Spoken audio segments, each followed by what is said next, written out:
በቃ አልፈልግም አለ። የራሱን ህይወት የራሱን ትዳር የራሱን የመጀመሪያ ነገር መርጧል። ስለዚህ ለምን ደው ማትተውት?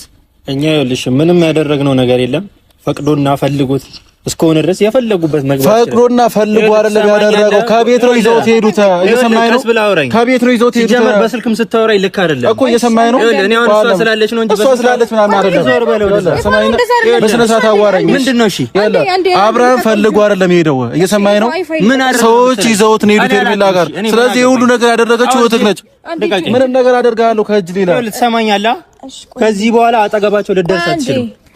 አንተ ወንድም ትናንትና ጤነኛ ነው ያልክ እንትን ስትለኝ ነበር። አሁን ወሰዱት ምናምን ብለህ እንደ እንትን ታወራለህ። ሌላ ግብ አትፍጠር። ምን የጠፋብህ በግ እኮ አስመሰልከው። እህትን አገናኘናል። እህትን አገናኛችን። ምክንያቱም አንተ መጥፎ ሰው ነህ። ከዚህ በፊት ሄርሜላ ልስታደርግ የነበረው ነገር እኮ ነው ያውቃለሁ። ሲጀመር ህይወቷ ላይ እንዳደርስ ብዬ ካስጠነቀቅኩ በኋላ ከዛን ቀን ጀምሮ ከሄርሜላ ጋር አንድ ቀን የተገናኘ አንተ ስላስጠነቀቀኝ እኮ እኔ ማቁም አይነት ሰው አይደለሁም። እሱን ደግሞ አልገባህም እና ያለን እህትህ ጥሩ ነገር እያደረገች አይደለም። የሰው ባል ነው የቀማችሁ። አልፈልግሽም ተብላለች፣ አትረሽብን ተብላለች። እሷ ግን መታ የሰውን ባል ወስዳለች፣ ያለ ፍላጎት ወስዳለች። ስለዚህ ለሚደርስባት ሁሉ ነገር እኛ ተጠያቂ አይደለንም። እሺ ስልኩን ወስደውበታል። ሳይፈልግ ቤቷ ነው ይዛውት ሄዱት። ከዛ በኋላ ወዴት እንዳደረገችው አይታወቅም። ቤቷ ድረስ ሄደናል። ይሄን ነገር ደግሞ ጠንቅቀህ ታውቃለህ ሚኪያስ። ምንም እንደማያውቅ ለማስመሰል ነገር የለም። በደንብ ታውቃለህ። ምንም ነገር ውስጥ የለውበትም። እኔ የአብርሃም ጤና እንዲመለስ ነው እንጂ የምፈልገው ከአንቺም ጋር ሆነ ከሄርሜላም ጋር ሆነ እኔ ግድ አይሰጠኝም። ግን ከሄርሜላ ጋር እንዲመለስ ብፈልግም አሁን ያለበት ነገር እኔ አላውቅም። በቃ እንድታውቁ የምፈልገው እኔ ምንም አውቀው ነገር የለም። አንወሻሽ ምንም የምትደብቅ ነገር እንደሌለ ካላመናችሁኝ ቤቷ ልሰዳችሁ። ታውቃለህ እያልኩ ነው። ታውቃለህ ያለበት ቦታ ወሰደኝ። ይኸውልህ እየነገርኩህ ነው። ያለበት ቦታ ወሰደኝ። ታውቃለህ እያልኩ ነው። አብርሃም ያለበት ቦታ ወሰደኝ። እየሰማኸኝ ነው? አብርሃም እንግዲህ ሄርሜላን ወደ ሩታ ጋር መልሽኝ። ሰላም ጤና ይስጥልኝ። እንዴት ናችሁ? ለዚህ ቻናል አዲስ ከሆናችሁ ሰብስክራይብ በማድረግ ቤተሰቦቼ እንድትሆኑ ጋብዛለሁ። ቪዲዮ ላይክ በማድረግ ጀምሩት። ቪዲዮውን አይታችሁ ስትጨርሱ የእናንተን ሀሳብ አስተያየት ኮሜንት ላይ አስቀምጡልኝ። እንግዲህ ዛሬም እንደተለመደው በአዲስ ቪዲዮ ተገናኝተናል። እንግዲህ ትላንትና አንድ ነገር ተፈጥሯል። ያው እንግዲህ እኛም ስናወራበት የነበረ ጉዳይ ነው። ያው ድጋሚ ኤፍሬም እጅ እንዳይገባ አብርሃም ከፈለገች ሄርሜላ ራሷ ጋር አብርሃምን ማቆየት ከፈለገች ከዚህ አካባቢ ራሷን ሰወር ማድረግ አለባት ወይ ደግሞ አብርሃምን ይዛ መጥፋት አለባት እያልን ነበረ። ምክንያቱም አብርሃምን ይዛው ማትጠፋ ከሆነ አንደኛ ተመልሶና ኤፍሬም እጅ ነው የሚገባው፣ ሁለተኛ በቀላሉ ሊያገኙት ይችላሉ ማለት ነው። ምክንያቱም የትም ስለማይጠፋ የሄርሜላን ቤት ስለሚታወቅ፣ የቡዜን ቤት ስለሚታወቅ፣ የዴቪን ቤት ስለሚታወቅ ማለት ነው። ያው እንግዲህ እንዳልነውም እነ ኤፍሬም እነ ሩታ እንግዲህ ሰብሰብ ብለው ወደ ቡዜ ቤት ሄደው ነበረ። ቡዜ ቤት እንግዲህ ሄደው ምንድነው ሲያደርጉ የነበረው? አብርሃምን አምጡ፣ አብርሃም ያለበትን ቦታ ታውቃላችሁ እያሉ እንግዲህ ሲጠይቋቸው ነበረ። ያው ቡዜም እንግዲህ እንደማታውቅ ተናግራለች። እውነት ለመናገር ከቡዜ ሪአክሽን እንደምናየው ያው ታውቃለች፣ አብርሃም የት እንዳለ ታውቃለች። ያው ሄርሜላ ጋር ነው ያለው። ሄርሜላ ጋር ሆነው የት ቦታ እንደሄዱ ቡዜ ታውቃለች። ምክንያቱም አብርሃም ጠፋ ተብላ አንደኛ በተረጋጋ መንፈስ ልትቀመጥ አትችልም፣ ሁለተኛ ደግሞ ያው ሪአክሽኗ የሚያስታውቅ ነበረ። በቃ አላውቅም እያለች ነበረ ስትመልስላቸው የነበረው። ለምን አላውቅም ማለች አልልም እኔ። ምክንያቱም እስከዛሬ ድረስ አብርሃምን እንግዲህ እንደፈለጉ ሊያገኙት አልቻሉም። በፈለጉት ሰዓትም እነሱ ጋር ሊያሳልፍም ሊሆንም አልቻለም በነ ኤፍሬም ምክንያት ማለት ነው። ስለዚህ ዛሬ ደግሞ እንግዲህ በተራቸው እጃቸው ገብቷል። ስለዚህ ለምንድነው እነ ቡዜ ይሄንን ያደረጉት ማለት አልችልም እንደግል ማለት ነው። ምክንያቱም እነ ኤፍሬምም አብርሃምን ሲቆጣጠሩት ስለነበረ ማለት ነው ካሁን በፊት።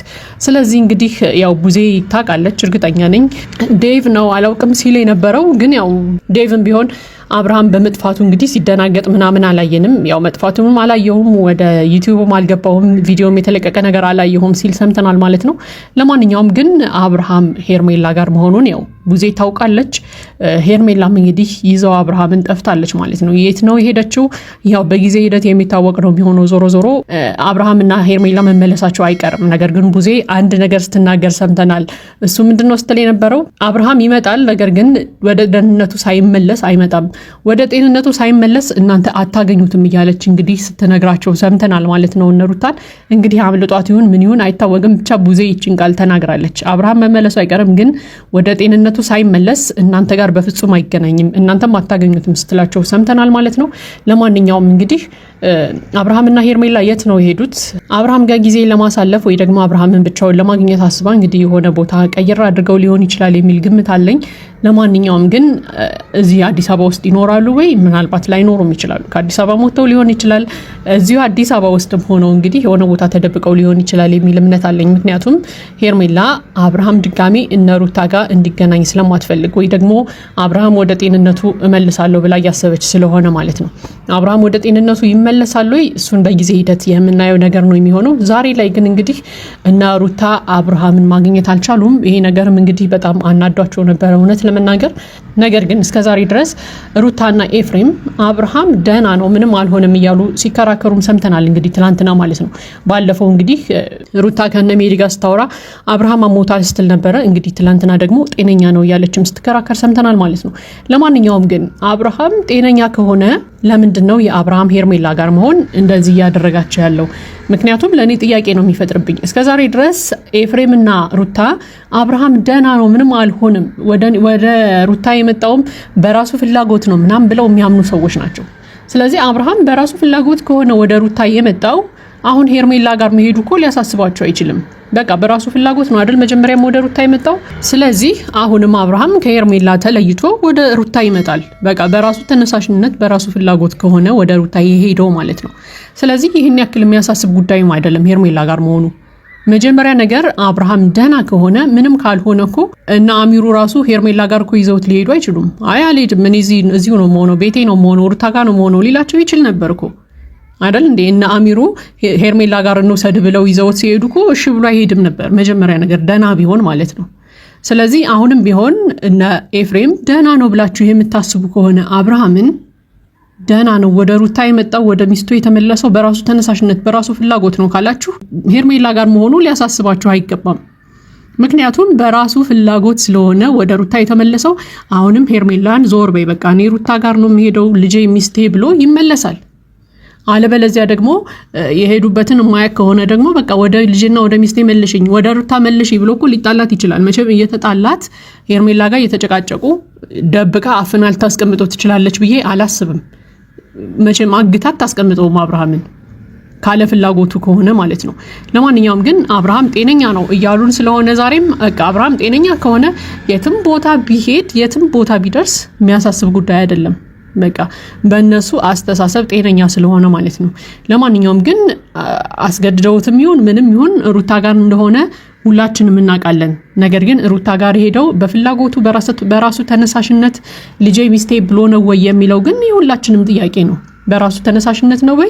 አይመስለኝም እንደግል ማለት ነው። ምክንያቱም በዚህ ልክ ሊፈልጉትም ሊጨነቁም አይችሉም ነበር። አብርሃም የት ነው አብርሃም ያለበትን አምጡ ምናምን እያሉ ሊጨነቁ አይችሉም ነበር ጤነኛ ቢሆን ኖሮ ማለት ነው። እንዴ አሁን ላይ እኮ አብርሃምን እንደፈለጉ ያንቀሳቀሱት ነው። በቃ የሆነ እቃ ነው ያደረጉት። አንዳቸው ሲወስዱ አንዳቸው ሄደው አምጡ ይላሉ፣ አንዳቸው ሲወስዱ አንዳቸው ሄደው አምጡ ይላሉ። እንዴ አብርሃም የራሱ አይምሮ የለውም እንዴ? የሚያስብበት የሚያስተውልበት የለውም እንዴ? ጤነኛ ከሆነ እኮ በራሱ መንቀሳቀስ ይችላል። ሄርሜላ ጋር ስለሄደ ይሄን ያክል የሚያስጨው ጉዳይ አይደለም ጤነኛ ነው ካላችሁ ማለት ነው። ነገር ግን እናንተ ራሱ እነ ኤፍሬም አብርሃም ጤነኛ እንዳልሆነ ስለምታውቁ ብቻ ወይ ደግሞ አብርሃም የሆነ የያዘው ነገር እንዳለ ስለምታውቁ ብቻ በቃ አብርሃምን ከእጃችሁ ማውጣት አትፈልጉም። በቃ ይሄን ነው ዛሬ ያየነው ነገር ይሄንን ነው። በቃ አብርሃም ጠፋ ብላችሁ የት ነው ያለው አምጡ ውለዱ ምናምን አትሉም ነበረ። ሲጀመር ትልቅ ሰው እኮ ነው አምጡ ምናምን ተብሎ ራሱ እንደ ሕፃን ልጅ የሚወሰድም ሰው አይደለም ብዬ አምናለሁ። ስለዚህ እስከዛሬ ድረስ በጣም በሚገርም ሁኔታ